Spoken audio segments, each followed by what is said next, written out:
Hi everyone, how are you all doing today? I'm starting a new series on this channel, Esthetician Beginnings. I want to become an esthetician and pursue this career. Just as a disclaimer, I will be asking some harsh questions that will differentiate whether you want to become an esthetician or not.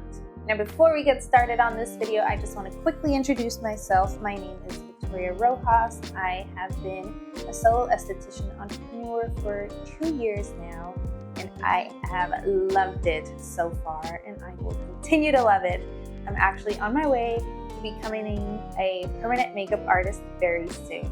Make sure you check out my Instagram and TikTok, my website, where I post daily stories or videos about my journey here as an esthetician. Also check out my esthetician room tour so you can get some inspiration for your room. Now, let's get started with the video. Hi everyone, how are you all doing today? I hope you're having a wonderful day so far, and today I thought I'd bring you something special. I'm starting a new series on this channel where I talk about the beginnings of an esthetician. So there will be different videos discussing whether you want to become an esthetician and if it's the right career choice for you or not, how to start your own aesthetic business as far as legal terms, as well as looking for the right schools or academies, how to decorate your salon space, and so on and so forth. So stay tuned for the next upcoming videos. Let me ask you something. Have you ever been scrolling online, maybe through Instagram or TikTok, and saw some aesthetically pleasing video of somebody waxing somebody's eyebrow, performing a nice facial massage, and wondered, I wonder if I can do that too, if I can be the person behind the chair and perform those services?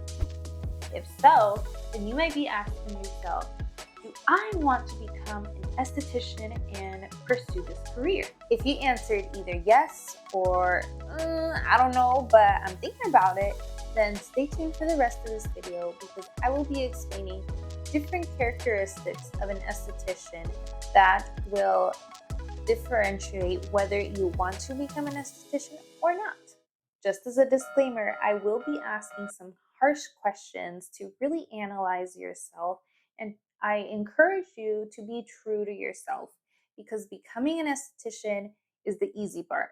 But being an esthetician and staying on this career path long term is not the easiest job in the world. This question I want you to ask yourself is, look down at yourself and be like, if I go to an aesthetic appointment, whether that be a facial or lashes, brows, whatever it may be, and I walk into the room and see the esthetician look like myself, the way they have their hair done, the way their outfit is, the way they smell, their overall aura, would I trust them to give them the results that I'm wanting? Ask yourself that. Now, I'm not trying to sound vain at all, but do know that your first impression is vastly important for when a new client or just your regular clients come and see you.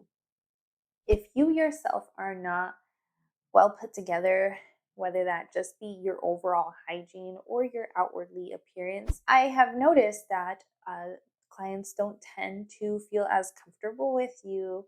For example, for me, one of my biggest things that I like to have on par are my eyebrows. I do tend to specialize in eyebrows. I do work with them all day long, so I always make sure that my eyebrows are on point.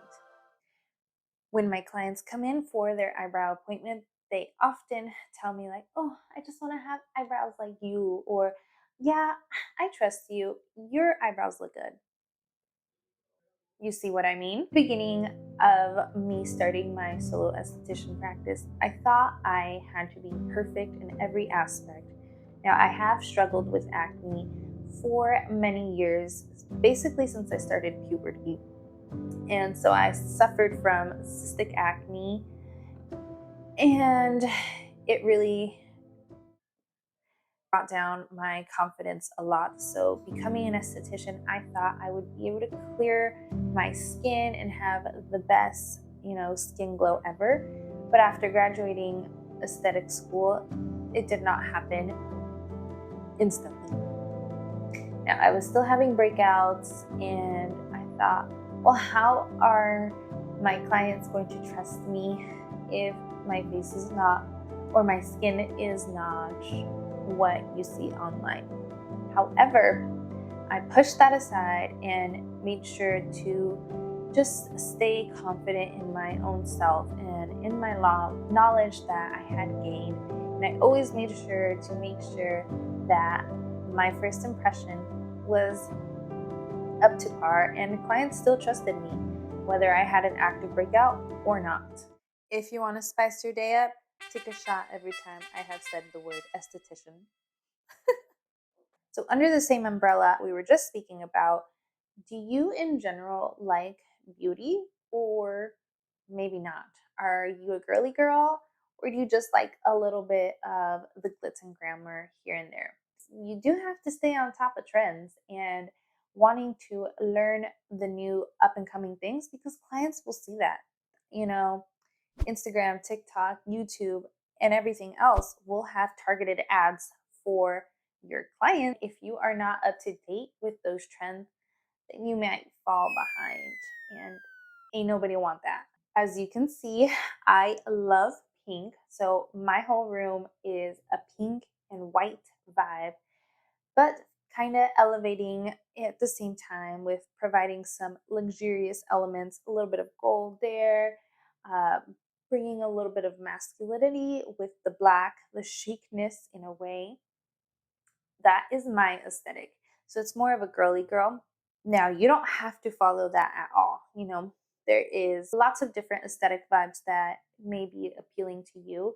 And I truly encourage you to analyze the type of vibe that you want to set for your environment, because it will definitely determine the type of clients you attract to your room. Now, whether that be the clean girl aesthetic vibes with very minimal decor, more of the natural, neutral color palette, I've seen it work quite successful for other estheticians. Whether you like the luxury, you know, $200 chair, or maybe you like the boss babe vibes where you have like the strong fuchsia pink and you have the cute funky decor, which I also enjoy looking at. It's not my aesthetic, but I have seen it work for other estheticians and it looks great. And then of course there's always the traditional aesthetic when you think of a spa with the natural plants and the dark greens. Whatever it is you like, definitely understand which one suits you best, because it will determine the clients you attract, and you just want to create a happy marriage with your clients. Now, for this tidbit, I'm going to get closer. Closer. Because for this tidbit, I really want you to pay attention to what it is I am about to say. Being an esthetician is more than just posting cute little pictures or videos on your social media of your clients, of yourself, and wiping your hands clean and saying, "Good night, I'm done." No, honey. Being an esthetician is not for the weak, especially if you decide to become a solo entrepreneur. There is a lot of hard work that goes on behind the scenes. You may have some sleepless nights, restless nights. You may have times of just feeling defeat or feeling like you have failed, but you have to persevere in order to become a successful esthetician. If you can get by all those hard times and just continue to look at the goal you have set in mind, that will definitely differentiate you from being a successful esthetician versus just a mediocre getting along by esthetician. The next question pertains to your social capability. Being an esthetician definitely means that you will be in a one-on-one setting with clients the majority of your day. Sometimes some clients will bring maybe a friend, a family, if allowed, of course, and you may have to interact with them. But in general, you will just be interacting with just the client. I know some people get pretty nervous in a setting when they're just one on one versus one with a multitude of people. So, if that kind of makes you a little anxious, definitely consider whether being an esthetician is for you or not. If the sound of that does make you a bit anxious, but you still want to try to pursue this career path, I would look into maybe developing more social skills. Just go online and, YouTube. I love YouTube, and type in how to be better in a one on one setting and learn some helpful skills that will help you overcome that anxiety. With that being said, do you know that being an esthetician, you have to be comfortable with touching people? Now, I'm not talking about in an appropriate manner, I'm talking about a professional manner, because you will either be providing facials, doing lash extensions, doing waxing, or some sort of that, and you will be needing to touch people's faces, hands, maybe their arms, their décolleté, sometimes even their back. If you decide to be a full body waxer, you will definitely be touching people's underarms, their legs, and intimate areas. So, are you okay with doing so? For some people, certain body parts can be, just nasty to think about, and I truly respect them. And for others, touching people's body parts may trigger a trauma response in a negative aspect. So, really think about that. And if you have something you need to work through, then definitely consider that before continuing on this path. A little bit of history about me: I was actually a caregiver for my very first job right out of high school. I was 18 and I needed to work in order to pay some bills. So, I landed a job as a caregiver, and I actually really enjoyed it. I loved taking care of people, making them feel happy and healthy and just confident about themselves. Hence why I love being an esthetician now. So, in that job, I had to learn to be professional with elderly people, specifically people who had dementia or Alzheimer's. And I learned a lot from that job. Yes, it was icky in certain situations, but I got past it. And doing Brazilians, touching people's underarms, their legs, their feet, I don't mind it because it is nothing compared to what I had to do in the past. Under that same umbrella, do keep in mind that if you are performing extractions on people's face, you will have to deal with, pus coming out, maybe a little bit of blood here and there, sweat. You'll be close to people's hairlines, so you might notice a little bit of dandruff. If that just completely, repulses you, honey, this ain't it.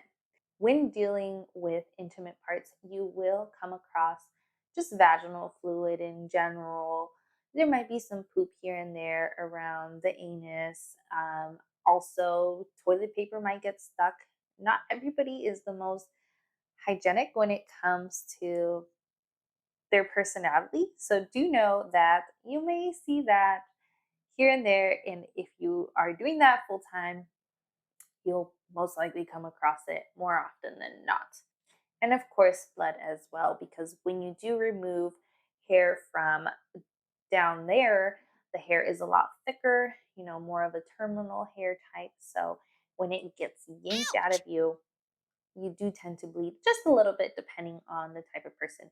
So if all of what I had just said before in the past minute, if that just completely triggers you like red alerts, like honey, it's not for you. I'm sorry. But definitely think about that. Moving on from the human anatomy and reeling it back to the human mental, do know that being an esthetician, you will obviously be in a one on one solo setting with your clients. Once you have established a good rapport, a good relationship with them, they will be just open to talking about things in general, just like how as humans interact with our friends and family. Once we feel comfortable with somebody, we will talk to them about our concerns, our stresses. And being an esthetician, You will come across that quite frequently, especially if you are just an empathetic person in general. People are more receptible to trusting you with their issues and wanting to trust you because they are, in general, getting self care, whether that be facials, lashes, brows, etc. I have had some very private and important conversations with a majority of my clients, and they all know that they can trust me because I'm very discreet when it comes to their personal business, just how I would want them to be with my personal business. There have been situations where we've spoken about death, divorce, kids going through their rebellious state, their relationships, and you have to know that at the end of the day, you can't take all of that stress home with you. You have to be able to leave that at work. Otherwise, it can consume you and you'll be stressing about it. Going back to what I had said earlier about me being a caregiver, I remember in the training programs, they truly emphasize that portion of the training because if you're taking your work stress back to your home, it can definitely affect you negatively. And I did experience that in my personal life. But thankfully, I have learned to recognize, to try to distinguish both of them and not carry any of that baggage home. The next point that I want you to think about is that as an esthetician, a majority of your day will be spent cleaning. Whether you are a solo esthetician or you are an employee for a spa or somebody else. Oftentimes, there will be laundry that you have to do, just cleaning your tools and utensils, making sure your space is nice and tidy, because clients will really be able to see that right away when they walk into your space, into your room, your salon. If it is nice and tidy, then I believe they will be more willing to trust you on your word and what you have to say versus when they enter a place that is just messy or just has a funky smell, things are out of place. I'm like, yeah, they seem to do a good job, but I don't know about how their space is. So keep that in mind. Don't be afraid to put in a little bit of hard work and making sure your space is nice and clean. Something I truly believe will distinguish the successful estheticians versus just like the mediocre estheticians is your capability of being willing to learn or relearn. That will set you behind because your clients want to try the new trendy thing. Now it'll be up to you whether they truly need it or if they can't handle it, their skin, if they can't truly accept that. Going back to what I had said in the beginning of this video is that you have to be willing to stay up to date with the new trends, the new products, the new technologies, and be able to understand if that is something that you need to bring into your business to see it also evolve with the clients that you currently have or that you're willing to bring. If you don't like putting in that hard work into expanding your knowledge, then you will just, get along by or get left behind while other estheticians are continuously learning to grow their knowledge, their business, and just themselves as a person. You gotta be able to put in that hard work. Though it sucks in the moment, the outcome is truly beneficial. And all of this brings me to the last topic of this video. Do you, as a person, genuinely want to make others feel happy and beautiful about themselves? Or are you the type of person who tends to be envious when you see somebody glowing in their own skin? Because if you don't want to help make others feel confident and beautiful about themselves, that will truly show with your clients. If you have some people skills you need to work on or just change or heal from past trauma, then truly consider that before you embark on this career path, this journey to becoming an esthetician. That concludes the end of today's video. I hope you guys enjoyed the first episode of Esthetician Beginnings.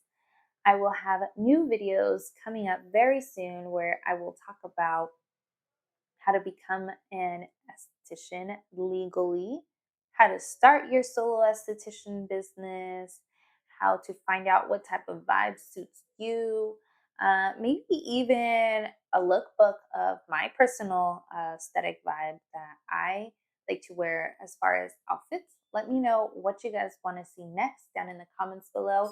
And let me know if this video was helpful for you or not. Of course, I want to know what step you are in your journey. So make sure to leave it below. Don't forget to comment, like, subscribe, and share. I will see you guys in the next video. Bye.